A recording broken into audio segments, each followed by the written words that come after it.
현숙한 여인 룻. 오늘 말씀은 굳이 지난주에 드렸던 말씀을 정리하지 않아도 될 것 같습니다. 대신 이 말씀의 배경이 되는 두 가지 이스라엘 백성들에게 주어진 독특한 율법 제도를 설명할 필요가 있습니다. 이미 잘 아시겠지만 첫 번째가 기업 무름, 고해 제도라는 것입니다.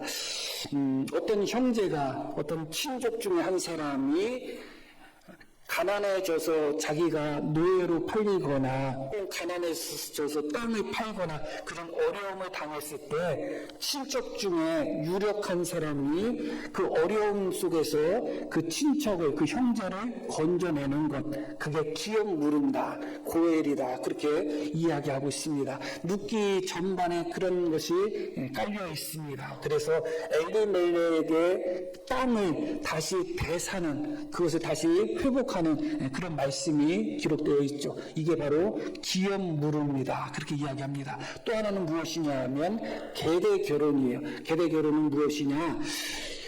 형이 결혼을 했을 때, 형제가 결혼했을 때 아들을 낳지 못하고 자식을 낳지 못하고 죽었을 때 그 대가 끊어지기 때문에 동생이 형수와 결혼을 해서 그 형의 대를 이어가는 것, 끊어진 형의 대를 이어가는 것, 그게 바로 계대 결혼입니다. 그래서 사두개인들이, 그들은 부활을 부정하는 사람들이거든요. 그래서 그들이 예수님께 부활을 부정하는 그런 아주 회심의 질문이라고 생각한 것을 하나 질문했는데, 어떤 칠형제에 대한 질문을 하잖아요.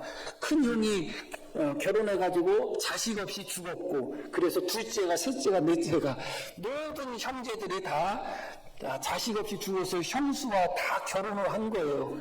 그러면 나중에 부활할 때 누구하고 부부가 되겠습니까? 물어본 거예요. 아주 그 서기관이 아니라 사두개인들이죠. 사두개인들은 그것이 회심의 질문이라고 생각한 거예요. 아마 예수님 대답 못할 것이다. 그때 주님이 뭐라고 말씀하셨어요? 너희가 성경도 모르고 하나님의 능력도 몰라서 오해했구나 하면서, 하나님 나라에서는 결혼하는 것이 없다, 장가가고 시집가는 것이 없다, 그렇게 말씀하신 장면이 떠오르시죠? 그게 바로 계대 결혼이에요. 계대 결혼. 오늘 말씀이 그 계대 결혼이 중심이 되는 말씀입니다. 이제 룻이 자기 남편과의 결혼 생활에서 아이가 없이 남편이 죽었습니다. 그렇다고 해서 남편의 형제인 기름, 룻의 남편은 말론이거든요. 남편의 형제인 기름이 자식이 있었는가? 역시 없었어요. 그래서 이 엘리멜렉의 가문, 남편의 가문은 더 이상 대를 이어갈 수 없는 그런 절박한 상황 속에 있었습니다. 대를 이어갈 수 없는, 대가 끊어질 수밖에 없는 그런 상황 속에서 룻이 시어머니의 그 말에 따라서 자기 집안에서 가장 가까운 사람 중에 한 사람인 보아스를 통해서 계대 결혼을 하고자 하는 그런 장면이 오늘 말씀이에요. 그래서 보아스와 결혼해서 아이를 낳아서 죽은 남편의 가문에 이어가고자 하는 마음, 그 마음 속에서 오늘 계대 결혼이 전제가 되는 그런 사건이 오늘 나타나고 있습니다.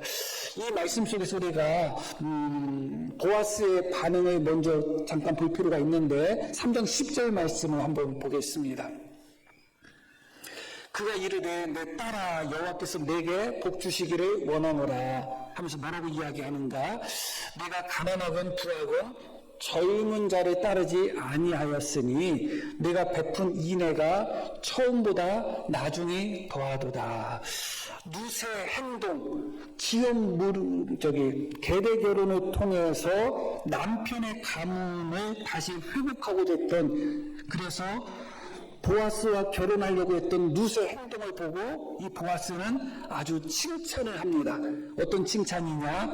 가난하건 부하건 젊은 남자에게 시집가지 않고, 이건 무엇을 전제하는 거예요? 보아스가 늙었다는 것을 이야기하는 거예요.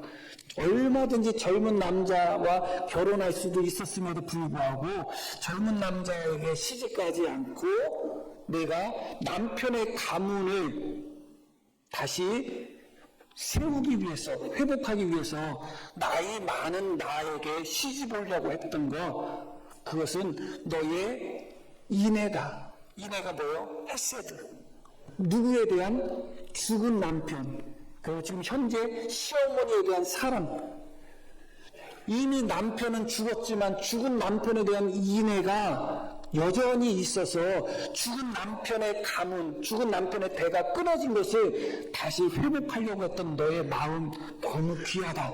그렇게 칭찬하고 있는 것입니다. 그러니까 지금 누세의 선택은 결국은 그 인애, 죽은 남편과 지금 시어머니를 위한 그 사랑, 그 헌신, 그 충성, 그 마음으로 말미암아 자기는 젊은 여인임에도 불구하고 젊은 남자와 결혼하고자 하는 그런 마음과 본능이 있음에도 불구하고 그렇게 젊은 남자를 따라가지 않고 젊은 남자와 재혼하는 것을 선택하지 않고 늙은 친척이기 때문에 보아스와 결혼하려고 하는 그런 누세의 마음을 잘 표현하고 있는 것이죠. 그런데 이 부분을 우리가 조금 더 살펴볼 필요가 있어요. 그것은 2장 말씀을 우리가 보겠습니다. 2장 말씀을 보면 21절 볼게요. 2장 말씀에는 어떤 장면이 나오냐면 룻이 이제 이삭을 주스러 갔다가 보아스 밭에 우연히 갔다가 보아스의 친절로 말미암아 이내 헤세드로 말미암아 정말 많은 이삭을 수확해서 왔죠. 수확했다고 표현할까요? 많은 이삭을 주워 왔죠. 그 양이 정말 많은 양입니다. 일반적인 양이 아니에요. 그래서 어머니한테 가서 보여주니까 어머니가 깜짝 놀라는 거예요. 이삭을 주워서 얻을 수 있는 양이 아니거든요. 그래서 시어머니 나오미가 물어봐요. 어디서 주웠기를 이렇게 많이 주웠냐고 하니까 룻이 이 보아스라는 사람 밭에서 주웠다 하니까 시어머니가 아이고 그 사람은 우리 친척이다. 그 사람은 우리의 기업을 물을 사람이다. 그렇게 어머니가 얘기한 다음에 21절 말씀이 이어지는 거예요. 자, 이렇게 이야기합니다. 모압 여인 룻이 이르되 그가 내게 또 이르기를, 여기서 그가는 누구예요? 보아스가 자기한테 말했다는 거예요. 뭘 말했는가? 내 추수를 다 마치기까지 너는 내 소년들에게 가까이 있으라 하더이다 하니, 뭐라고 이야기해요? 보아스가 저한테, 어머니, 보아스 그 어른이 저한테 추수가 다 끝날 때까지 젊은 남자 일꾼들과 같이 있으라고 했어요. 그렇게 이야기하는 거예요. 룻이. 이 소년들이라는 것은 젊은 청소년 얘기하지 않아요. 젊은 남자 일꾼을 이야기하는 거예요. 남자. 그런데 그 말을 듣고 시어머니 나오미가 어떻게 반응을 보이는가? 나오미가 며느리 룻에게 이르되 내 딸아 너는 뭐라고 그래요? 그의 소녀들과 함께 나가고. 무슨 뭐라고 이야기했어요? 보아스가 그 어른이 나에게 남자 일꾼들과 함께 있으라고 했어요. 그렇게 시어머니한테 얘기했는데 시어머니는 그 얘기를 듣고 너는 보아스의 남자 일꾼이 아니라 보아스의 여자 일꾼들과 함께 있어라. 그렇게 이야기합니다. 분명히 의도가 있겠죠. 누구의 의도가 있는 거예요? 룻의 의도가 있을까요? 나오미의 의도가 있을까요? 나오미? 룻? 자, 2장 8절 말씀 볼게요. 보아스가 룻에게 이르되 내 딸아 들으라. 이삭을 주우러 다른 밭으로 가지 말며 여기서 떠나지 말고, 함께 읽을게요. 나의 소녀들과 함께 있으라. 자, 보아스가 뭐라고 이야기했어요? 소년들, 남자 일꾼들과 함께 있으라고 했어요? 여자 일꾼들과 함께 있으라고 했어요? 여자 일꾼들과 함께 있으라고 했어요. 분명히 보아스는 그렇게 이야기했어요. 다시 21절 말씀 볼게요. 그런데 룻은 뭐라고 엄마한테 이야기하냐면 시어머니한테 이야기하냐? 모압 여인 룻이 이르되 보아스가 그가 내게 또 이르기를 내 추수를 다 마치기까지 너는 내 소년들 남자 일꾼들과 가까이 있으라 했습니다. 자, 어떤 생각이 드시나요? 이것은 해석자들을 조금 당황하게 만드는 그런 부분이에요. 대부분의 해석가들은 어떤 사본상, 옮겨줬고 하는 그런 상, 오류가 좀 있었을 것이다. 그래서 룻이 소녀라고 이야기했는데 옮겨 적는 과정 속에서 소녀로 옮겨 적었을 것이다. 뭐 그렇게 생각하는 분들이 많아요. 그리고 어떤 이들은 그건 중요한 부분이 아니라 소년이면 어떻고 소녀면 어떠냐 그렇게 이야기합니다. 그런데 21절, 22절, 23절이 이어지는 것을 보면 중요하지 않은 내용이 아니에요. 너무 중요해요. 다 21절에서는 룻이 뭐라고 이야기했다고요? 보아스가 내 소년들, 자기 남자 일꾼들과 가까이 해서 이삭을 주시라고 했습니다. 그런데 일반적으로 과부가, 그것도 젊은 과부가, 그때 당시에는 10대 중반이면 여자들은 결혼해요. 그때 당시에 문화가 그래요. 그럼 룻이 일반적으로 그때 문화 속에서 결혼을 했다면 남편이 죽은 지 10년이 지났다고 해봤자 20대 중반 정도밖에 안 되는 여자예요. 아주 젊은 여자예요. 그 젊은 여자가 늑대 같은 젊은 일꾼들과 같이 일하면 어떻게 되는 거예요, 그거. 보아스가 그런 말을 안 하는 것이 당연하죠. 그래서 보아스가 뭐라고 이야기해요? 다른 밭에도 가지 말고 우리 밭에서 추수가 끝날 때까지 이삭을 줍는데 우리 밭에 있다 할지라도 남자들과 가까이 하지 말고 여자들과 함께 있어라. 당연하죠. 그렇게 이야기하는 게 당연해요. 그런데 룻은 의식적이든 무의식적이든 여하튼 보아스가 이야기한 것을 달리 이야기하고 있어요. 달리 이야기하고 있어. 보아스가 나한테 너는 내 소년들 남자 일꾼들과 가까이 있으라고 이야기했습니다. 그 이야기 듣자마자 나오미의 반응이 뭐예요? 22절 너는 그의 소녀들과 함께 있어야 된다. 소년들이 아니라 여자들과 함께 있어야 된다. 나오미가 그렇게 이야기해요. 그리고 23절 말씀 보면 이에 룻이 보아스의 소녀들에게 가까이 있었다. 자, 이게 소년들이라는 단어와 소녀들이라는 단어가 그냥 의미 없이 나타나는 것 같아요? 그렇지 않죠. 분명히 의도하고 있는 거예요.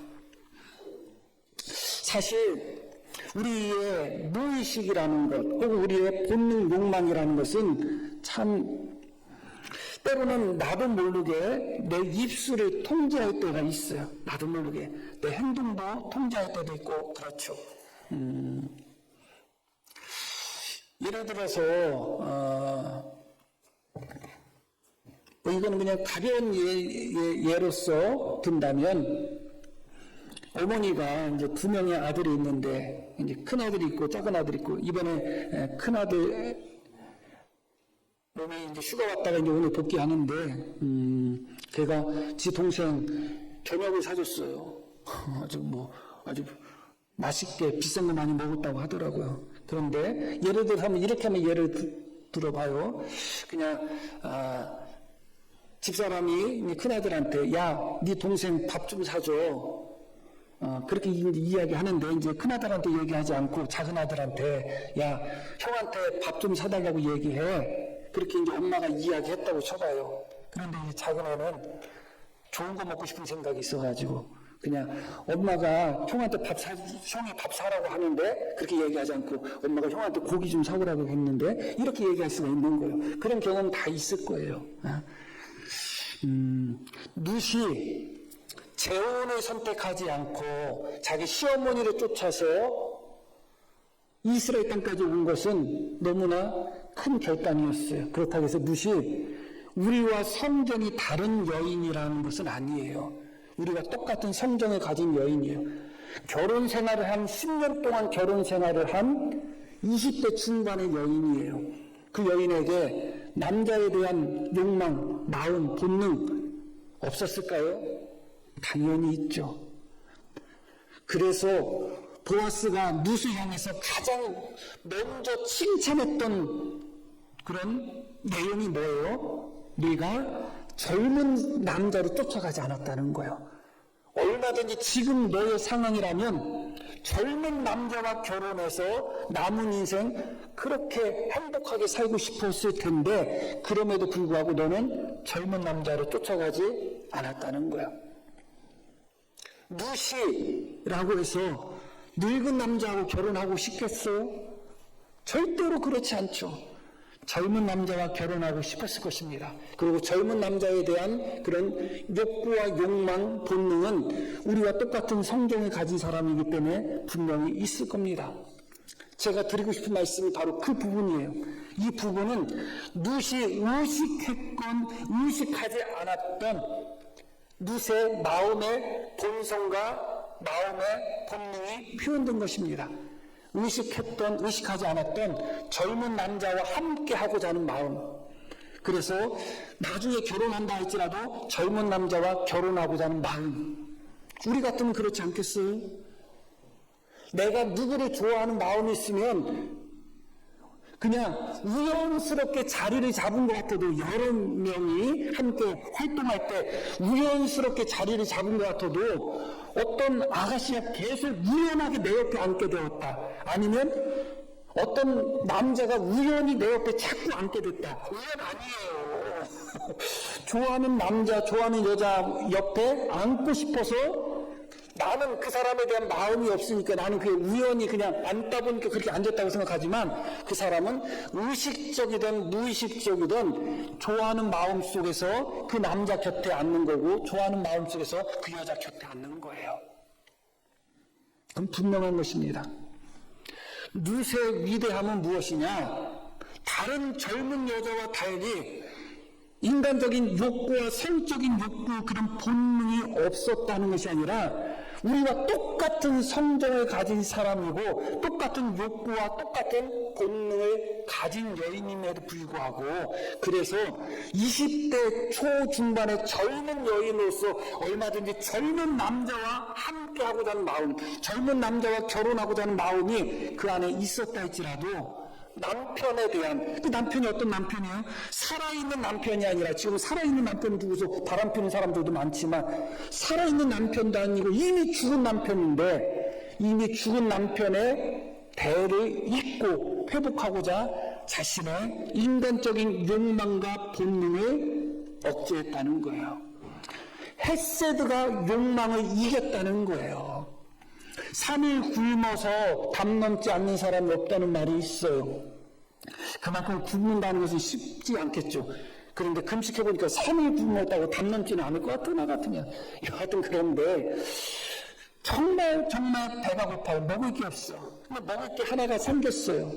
그런데 자식도 굶고 있어요. 똑같이. 본능은 뭐예요? 내 입에 집어넣는 게 본능이죠. 그러나 어머니, 아버지의 헤세드 사랑은 본능을 뛰어넘는 거예요. 배고픈 내 입에 집어넣고 싶어도 누구 입에 집어넣어요? 아들 입에, 딸 입에, 자식 입에 집어넣는 거예요. 그게 헤세드예요. 그 헤세드.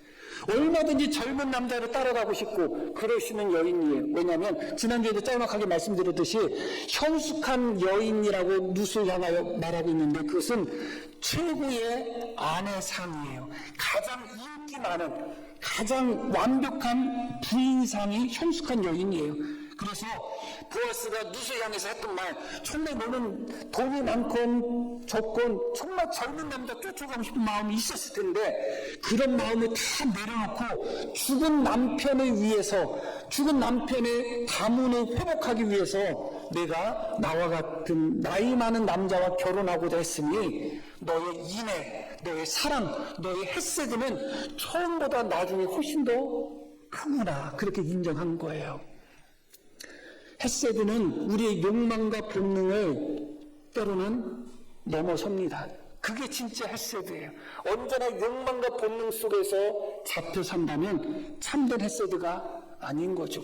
룻은 기꺼이 시어머니와 자기 남편을 향한 헤세드로 인하여 젊은 여인으로서의 어떤 본능, 본성, 욕망, 그것을 따라가지 않고 헤세드를 선택하고 헤세드를 따라갔습니다. 지금 이 시대의 사람들은 정말 너무나 많이 자신의 욕망을 따라가고 자신의 감정을 따라가고 사랑을 추구하지 않고 헤세드를 추구하지 않고 오직 나 자신의 그런 본능만 추구하는 사람들이 참 많습니다. 그러다 보니까 교회도 어려워지는 거죠. 우리가 한 가정의 아버지로서, 어머니로서, 또 자식으로서 가정을 위해서 때로는 내 욕망이 아니라 가족을 위한 헤세드로 말미암아 내 욕심을 포기한 적이 있나요? 내 본능, 내 성정을 쫓아가지 않고 헬세드를 선택한 그런 경험이 있는지 모르겠습니다. 성도로서 교회 생활할 때도 마찬가지입니다. 정말 교회를 위해서, 정말 하나님을 위해서, 정말 다른 성도들을 위해서 내 안에 일어나는 그런 본능들을 때로는 절제하고 참아보신 경험이 있나요? 때로는 욕심 부리고 싶지만 교회를 위해서 그 욕심을 내려놓은 그런 경험이 있으신가요?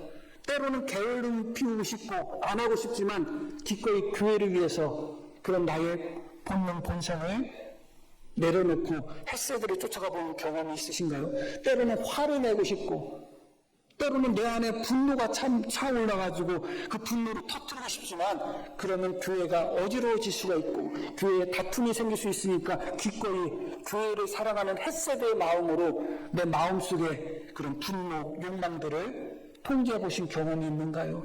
그게 햇새드예요. 그게 햇새드. 무시의 그런 모습이 지금 보이고 있는 것입니다. 참 칭찬받을 만한 그런 모습이죠. 여기서 우리가 한 가지를 더 살펴볼 것이 있어요. 그것은 무엇이냐면 룻의 행동이 계대 결혼을 위한 그런 행동이라고 말씀을 드렸잖아요. 그런데 계대 결혼은 엄밀히 따지면 형제 간에 이루어지는 거예요. 친척 간에 이루어지는 게 아니에요. 그래서 보아스와는 계대 결혼이 율법적으로 놓고 보면 관계가 없어요, 사실은. 그러니까 정당한 계대 결혼이 아니에요. 왜 제가 그 말씀을 드리는가? 룻이 보아스에게 접근한 방식 때문에 그래요. 만약에 정당한 계대 결혼이었다면 어떤 방식으로 하면 돼요? 시어머니가 보아스에게 당신은 우리 집안의 기업을 누릴 사람이고 우리 집안의 계대 결혼을 통해서 우리 집안을 회복할 사람이니 당신이 하십시오. 그렇게 요청하면 돼요. 그런데 정당한 계대 결혼이 아니야. 그러다 보니까 시어머니가 어떤 꾀를 냈는가 룻에게 목욕하고 기름 바르고 향수 뿌리란 얘기예요. 좋은 옷 입고 오늘 밤에 보아스가 타작하는데 추수한 후에 타작하는데 타작마당에서 보아스가 잘 때 몰래 보아스의 발치 이불을 들고 몰래 보아스 옆에 누우라는 거예요. 이게 정당한가요? 많은 성경 해석자들은 이게 정당하다는 거예요. 이게 어찌 정당해요? 정당하지 않죠. 그게 마음, 남편의 가문을 새롭게 회복하고자 하는, 남편의 가문을 잇고자 하는 그런 마음은 충분히 이해가지만 그의 방법은 아주 잘못된 방법이에요. 그것이 정당하다면 보아스한테 요청하면 되죠. 당신은 나와 계대 결혼해서 우리 가문을 이어야 될 사람입니다. 그러면 되죠. 왜? 목욕하고 향수 뿌리고 좋은 옷 입고 남자가 혼자 사는데 그 이불 속에 쏙 들어가가지고 뭐 하자는 거예요? 이것은 방법적인 부분에 있어서는 그때 당시에 매춘부들이 하는 행동들이에요. 그때 당시에는 곡식 곡물 자체가 돈이에요. 쉽게 말씀드리면 농경사회잖아요. 그래서 추수할 때 남자들은 그때 추수 많이 하니까 곡식이 많으니까 그거 가지고서 매춘행위들이 많이 일어났어요. 그때 당시에. 그래서 추수하는 현장 속에 매춘부들이 꽤 있었어요. 대목이죠. 그 사람들에게 있어서는. 룻의 행동은 누가 봐도 매춘부의 행동이에요. 그의 의도가 정직하고 그의 의도가 남편의 가문, 남편을 사랑하고 시어머니를 사랑하는 마음에서 나왔다 할지라도 그의 방법도 정당하다고 할 수가 없어요. 절대로 정당하지 못해요. 잘못된 방법인 것은 분명해요. 그럼에도 불구하고 룻은 그 모습을 누군가가 볼 때 잘못하면 어떤 오해를 받을 수가 있어요? 모압, 그러면 그렇지. 그 여자가 모압 출신이지. 에휴, 그때 알아봤어야 되는데 모압에서 온 과부가 매춘부 노릇하네. 그렇게 공격당할 수 있고 비판받을 수 있는 그런 행동이었어요. 룻에게 있어서는 너무나 큰 모험이에요. 어떻게 보면 위험한 그런 결단이고 행동이에요. 만약에 보아스가 받아들이지 않았다면 어떻게 됐겠어요? 보아스가 그런 여자 보고 내가 너 그렇게 안 봤는데 너 창녀야? 너 하는 짓이 뭐야? 그러고 오히려 그것을 받아들이지 않았다면 룻은 어떻게 되겠어요? 그 사회에서 완전히 매춘부 창녀로 매장당하는 거야. 돈 많은 늙은 남자 꼬셔가지고 팔자 고치려는 여자로 매장당할 수밖에 없어요. 룻은 알았을까요? 몰랐을까요? 알죠. 당연히 알죠. 그럼에도 불구하고 말씀드렸듯이 이 계대 결혼은 정당한 결혼이 아니에요. 정당한 계대 결혼이 아니야. 그것을 그러나 어떻게든지 그것을 만들어내야지 죽은 남편의 가문이 살아날 수 있어요. 그래서 무슨 그 방법이 비록 정당하지 않다 할지라도 죽은 남편에 대한 헤세드, 그 남편의 가문을 다시 세우고자 하는 그 헤세드로 말미암아 자신이 창녀라는 오해를 받을 수 있는, 그래서 자신의 인생이 송두리째 무너질 수 있는 그런 결단을 한 것이죠. 성경은 룻의 그 행동 자체를 칭찬하지 않아요. 룻의 그 행동 자체는 말씀드렸듯이 매춘부의 행동이에요. 분명히 매춘부의 행동이에요. 그래서 재미난 것은 룻기 4장에 보면 룻에 대해서 이렇게 축복하는 장면이 나와요. 한번 룻기 4장 한번 보겠습니다. 여호와께서 이 젊은 여자로 말미암아 내게 상수를 주사 뭐라고 나와요? 내 집이 다말이 유다에게 낳아준 베레스의 집과 같게 하기를 원하노라. 룻을 누구에 비유하고 있어요? 다말이 누구예요? 똑같은 상황이에요. 계대 결혼을 통해서 시동생하고 결혼해야 되는데 룻이 아니라 유다가 첫째 아들도 다말이가 결혼해서 죽고 둘째 아들도 다말이가 결혼해서 아기 못 낳고 죽으니까 막내 아들을 다말에게 장가 보냈다가는 막내 아들도 죽을 것 같아가지고 다말에게 너 친정집에 가 있어. 그냥 시절만 시켰어요. 계대 결혼해야지 남편의 가문이 이어지는데 유다가 허락을 안 하는 거예요. 그래서 어떻게 했어요? 다말이 창녀처럼 분장해가지고 시아버지하고 잠자리를 한 거예요. 무엇 때문에 그런 거예요? 남편의 가문을 이어가려고 계대 결혼을 해서 남편의 이름을 잇고자 하는 마음이에요. 자, 그렇다면 다말이 창녀로 분장해가지고 시아버지하고 잠자리한 그 행위 자체가 정당한 행위예요? 잘못된 행위예요. 그건. 그러나 그 마음, 그 중심, 의도는 뭐예요? 죽은 남편의 대를 잇고자 하는 마음이에요. 그래서 유다가 다말을 향해서 나중에 다 알고서 뭐라고 그래요? 그는 나보다 의롭다. 그렇게 이야기하고 있죠.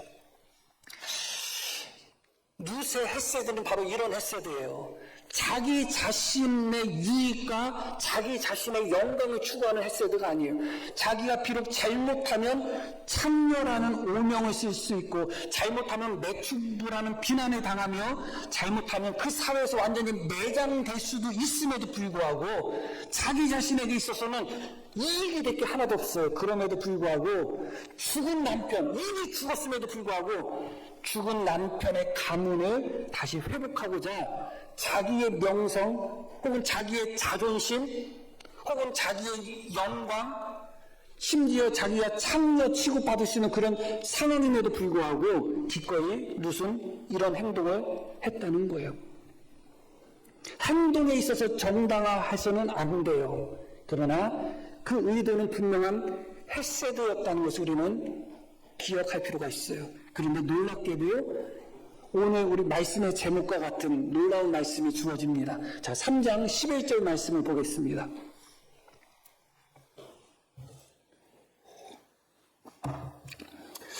그리고 이제 이거 보아스가 룻에게 한 말이에요. 이제 내 딸아 두려워하지 말라. 내가 내 말대로 내게 다 행하리라. 함께 읽습니다.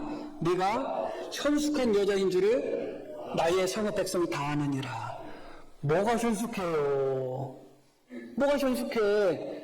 남자가 혼자 추수마당에서 자고 있는데 목욕하고 향수 뿌리고 와가지고 좋은 옷 입고 와가지고 살짝 이불 속에 들어와서 누워있는 여자가 뭐가 현숙해요? 그런데 놀랍게도 보아스는 룻을 향해서 내가 현숙한 여자인 거 내가 다 안다 그렇게 이야기하고 있어요. 룻의 행동 자체는 잘못된 행동이지만 그래서 동기가 방법이 정당하지는 못해요. 아무리 동기가 좋다 할지라도 방법이 잘못됐으면 잘못된 거예요. 그럼에도 불구하고 그 잘못된 방법이 있다 할지라도 헤세드는 그 모든 것을 덮어버리는 거예요. 예전에 뉴스에 어떤 애기 엄마가 자식 분유 먹일 돈이 없고 그래서 분유 살 돈이 없어가지고 마트에서 분유 훔쳐간 사건 뉴스에 한번 보죠. 그거 도둑질이에요? 도둑질 아니에요? 도둑질이에요. 그러나 우리는 그 여인에게서 무엇을 봐요? 도둑질 이전에 헤세드를 보는 거예요. 자기 아들, 자기 딸, 자기 자식을 풍길 수는 없잖아요. 지금 뭐 자기 자식 버리고 간 사람도 많은데 먹이고 됐던. 그래서 여론이 그때 어떻게 됐어요? 재판이 어떻게 됐는지 모르겠지만 그냥 풀어줘라. 왜 잡아놓지 마. 다 그렇게 이야기하죠. 왜냐? 헤세드 때문에 그래요. 룻의 행동은 분명히 잘못됐습니다. 그러나 기꺼이 남편을 위해서, 남편의 가문을 위해서 자기가 매춘부라는 불명예를 안는 한이 있다 할지라도 기꺼이 남편의 가문을 위해서, 나 자신이 아니라 남편을 위하여 그런 선택을 한 것은 룻의 헤세드였어요. 그렇기 때문에 룻의 행동이 잘못됐다 할지라도 아무도 룻을 비난하지 않습니다. 근데 더 놀라운 것은 그런 룻을 바라보고 있던 보아스의 평가예요. 그 보아스가 룻을 보고 어떻게 평가했다고요? 너는 현숙한 여자다. 그렇게 평가했어요. 왜 그럴까요? 보아스가 룻을 헤세드의 마음을 가지고 보았기 때문에 그래요. 그때 그 상황은 어떤 상황인가? 자칫 잘못하면 보아스라는 사람의 명예에도 큰 누가 될 수 있는 상황이에요. 보아스는 그때 당시에 마을 그 성읍의 지도자급 되는 사람이에요. 덕망 있는 사람이죠. 그런데 그런 사람이 밤중에 먼 친척 젊은 과부와 타박마당에서 한 무리 속에 있었다. 그게 밝혀지면 보아스라는 사람의 명예 자체도 땅에 떨어지는 거예요. 그래서 룻의 행동은 룻 자신뿐만 아니라 누구도 보아스도 위험하게 만들 수 있는 상황이에요. 여기 계신 성도님들이 그런 룻을 보면 너 현숙한 여자구나 그러겠어요? 절대로 그렇지 않죠. 둘 중에 하나죠. 젊은 여자 아싸 그렇게 하는 사람이 있을 테고, 한 사람은 네가 지금 왜 무슨 짓을 하는 거야? 지금 내 돈 보고 이러는 거야? 그렇게 반응을 보일 가능성이 크겠죠. 그런데 헤세드의 눈으로 보니까 현숙한 여인으로 보이는 거예요. 베드로전서 4장 말씀을 보겠습니다. 함께 읽습니다. 무엇보다 뜨겁게 서로 사랑할지니 사랑은 허다한 죄를 덮느니라. 너무 놀라운 말씀이잖아요. 사랑은 허다한 죄를 덮는 거예요. 헤세드의 눈으로 보니까 밤중에 혼자 잘 때 목욕하고 향수 뿌리고 그렇게 자기 옆에 몰래 누운 여자가 창녀로 보이지가 않아. 오히려 현숙한 여인으로 보이는 거예요. 이 여인이 남편을 사랑하는 마음으로, 죽은 남편을 사랑하는 마음으로, 헤세드의 마음으로 남편의 가문을 세우려고 이런 선택을 했구나 하면서 오히려 보아스는 룻을 향하여 축복합니다. 3장 10절 말씀 보겠습니다. 3장 10절 그가 이르되 내 딸아 여호와께서 내게 복 주시기를 원하노라. 그렇게 축복합니다. 그러고 너는 현숙한 여인이다. 그렇게 인정하고 있어요. 사실 똑같은 사람의 허물을 보아온다 할지라도 우리가 그 사람을 어떤 눈으로 보느냐에 따라서 그가 매춘부가 될 수도 있고 현숙한 여인이 될 수도 있어요. 어떤 사람이 큰 소리로 웃는다고 생각해 보시기를 바랍니다. 내가 그 사람에 대해서 좋게 생각하면 큰 소리 웃는 것을 보고 웃음소리도 시원하네 그러겠죠. 헤세드의 눈으로 보면 그래요. 그런데 그런 눈으로 보지 않으면 어떻게 돼요? 저봐 교양 없는 거 봐 저거 봐 그렇게 되는 거죠. 서로를 향해서 무엇보다 뜨겁게 사랑하라. 왜냐하면 사랑은 허다한 죄를 덮지 않느냐. 그래서 예수님이 제자들에게 서로 사랑하라. 내가 너희를 사랑한 것처럼 서로 사랑하라. 그렇게 서로 사랑하면 서로 허물이 없는 것이 아니라 그 허물이 사랑하는 마음으로 덮어지는 거예요. 어떻게 사람이 살면서 허물이 없을 수가 있어요? 묵살하기서 허물이 없겠어요?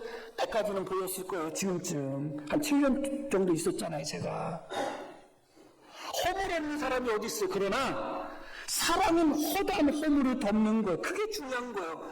저 사람은 허물이 없어야 돼, 그렇게 생각하지 마시길 바랍니다. 내 허물은 대들보보다 더 큰 허물이 있습니다. 그러나 서로 사랑할 때 허물이 덮어지는 거예요. 우리 교회 성도 한 분 한 분이 예수님을 닮아서 너무 거룩해가지고 죄 하나도 안 짓고 허물 하나도 없다면 좋겠어요. 그러나 그건 불가능하죠. 우리는 허물 많은 사람들이고 부족한 사람이에요. 그러나 서로가 사랑할 때 헤세드의 마음을 가지고 헤세드의 눈으로 바라보면 덮어지는 거예요. 그게 왜 덮어질 수 있는 것을 자꾸 드러내냔 말이에요. 덮어질 수 있는 것이 드러난다는 것은 그 사람의 허물이 문제가 아니라 나에게 무엇이 없는 것이 문제예요? 헤세드가 없는 게 문제예요. 자꾸 다른 사람의 허물이 자꾸 드러나고 자꾸 그걸 들추고 싶을 때마다 내 마음속에 저 사람의 허물이 중요한 것이 아니라 그 사람을 바라보고 있는 나의 마음속에 헤세드가 없는 것이 더 큰 허물이구나, 네, 깨달으셔야 되는 거예요. 얼마든지 룻의 모습을 보아스는 정죄할 수가 있었습니다. 그럼에도 불구하고 헤세드의 눈으로 보니까 룻아, 너는 현숙한 여인이다. 모든 사람이 다 알고 있다. 하나님이 너에게 복을 주기를 원한다. 그렇게 이야기하고 있죠. 그게 바로 헤세드의 만남이었고, 룻의 헤세드와 보아스의 헤세드로만 여기서 끝난 것이 아니죠. 결국은 룻의 행동 자체는, 의도를 떠나서 행동 자체는 어떻다고요? 잘못된 행동이었어요. 그럼에도 불구하고 룻이 예수님의 조상이 되죠. 누구의 헤세드로 말미암아? 하나님의 헤세드로 말미암아. 하나님은 룻의 허물을 덮으신 거예요. 덮으신 것으로 끝내는 것이 아니라 룻을 예수님의 조상으로 만드셨어요. 그게 하나님의 헤세드예요. 하나님의 헤세드는 그렇게 합력하여 선을 이룹니다. 그래서 의도가, 우리 동기가 우리 행동을 정당화할 수는 없지만 헤세드는 모든 허물을 어떻게 한다? 덮는다. 나의 헤세드, 너의 헤세드, 하나님의 헤세드가 하나가 되어서 결국은 합력하여 선을 이루는 것입니다. 우리의 허물이라 할지라도 내가 사랑의 마음으로 행했다면 그 허물을 용납해 주셔야 돼요. 헤세드의 마음으로 보면 더 이상 허물이 아닙니다. 그리고 내가 그렇게 교회를 사랑하다가 사랑하는 마음으로 어떤 허물되는 행동을 했다. 하나님도 하나님의 헤세드로 받아주시는 거예요. 결국은 그 헤세드의 정점은 누군가? 바로 룻의 후손으로 오시는 예수님이죠. 하나님의 헤세드가 그렇게 완성이 된 것입니다. 시간이 많이 갔고 이 부분을 우리가 짤막하게 결론적으로 우리가 맺게 된다면, 룻은 이미 죽은 남편에 대한 헤세드를 계속 이어갔다는 거예요. 죽은 남편의 가문을 위해서 자기 자신을 부인했습니다. 자기 자신의 유익을 따라가지 않았습니다. 자기의 본능을 부인했습니다. 젊은 남자를 따라가고자 하는 본능, 또 매춘부라는 자기의 자존심이나 명성에 흠이 갈 수 있는 그런 위험 속에서도 자기를 부인하는 마음으로 오직 남편에 대한 헤세드로 말미암아 이런 모습을 보였던 것이죠. 이런 모습이 우리가 다시 한번 기억해야 되는 모습 중에 하나인 것입니다. 지금 시대는 나 자신이 우상인 시대예요. 내가 우상이고 내가 가장 중요한 시대예요. TV 틀고 이런저런 강연 들어보면 너 자신을 사랑하라, 네가 가장 중요하다, 그렇게 가르치는 내가 우상인 시대에 살아가고 있습니다. 이런 시대에 헤세드의 정신은 하나의 신화처럼 들릴 거예요. 그러나 헤세드는 신화가 아닙니다. 성경이고 성경의 교훈인 것입니다. 성경은 우리에게 너 자신을 사랑하고 네가 가장 중요하고 오직 너를 위해서 살라고 이야기하지 않습니다. 기꺼이 헤세드를 위해서 때로는 너 자신을 부인하고, 헤세드를 위해서 때로는 너의 욕망도 부인하고, 헤세드를 위해서 때로는 너 자신을 포기하라고 가르치는 것입니다. 그리고 실제로 예수님은 이 땅에 사람의 몸으로 오시고 십자가에 못 박혀 돌아가심으로 그 햇새들을 우리 예수님은 직접 보여주셨습니다. 그 주님을 따라가시는 우리 모두가 되기를 소망합니다. 자, 우리 들으신 말씀 기억하며 함께 기도하겠습니다.